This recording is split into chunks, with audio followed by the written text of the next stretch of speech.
लालच का अंत। गांव में कई महीनों से बारिश नहीं हुई थी। चारों ओर सूखे खेत, खाली कुएं और भूखे चेहरे दिखाई दे रहे थे।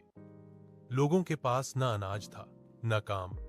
इसी गांव में भूषण नाम का एक गरीब लेकिन ईमानदार युवक रहता था।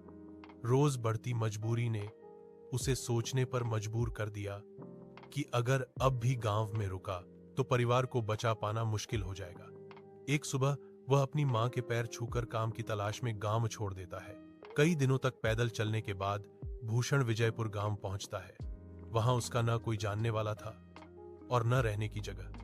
भूख और थकान से बेहाल भूषण अमीर किसान जगत सेठ के दरवाजे पर पहुंचता है और हाथ जोड़कर काम मांगता है। जगत सेठ पहले तो उसे ऊपर से नीचे तक देखता है, फिर कहता है कि काम बहुत कठिन है।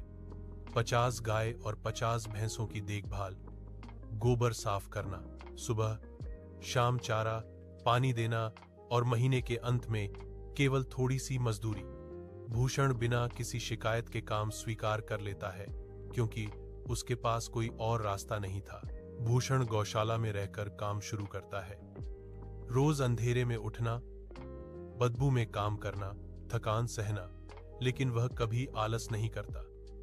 वह जानवरों की सेवा ऐसे करता है जैसे वे उसके अपने हों। समय पर सफाई, सही चारा और पूरा ध्यान देने से गाय भैंस स्वस्थ रहने लगती हैं और दूध भी ज्यादा देने लगती हैं। जगत सेठ को भूषण की मेहनत और ईमानदारी पसंद आती है और वह उसकी तनख्वाह बढ़ा देता है। समय बीतता जाता है। कई सालों की मेहनत के बाद भूषण कुछ पैसे जोड़ लेता है और अपने लिए एक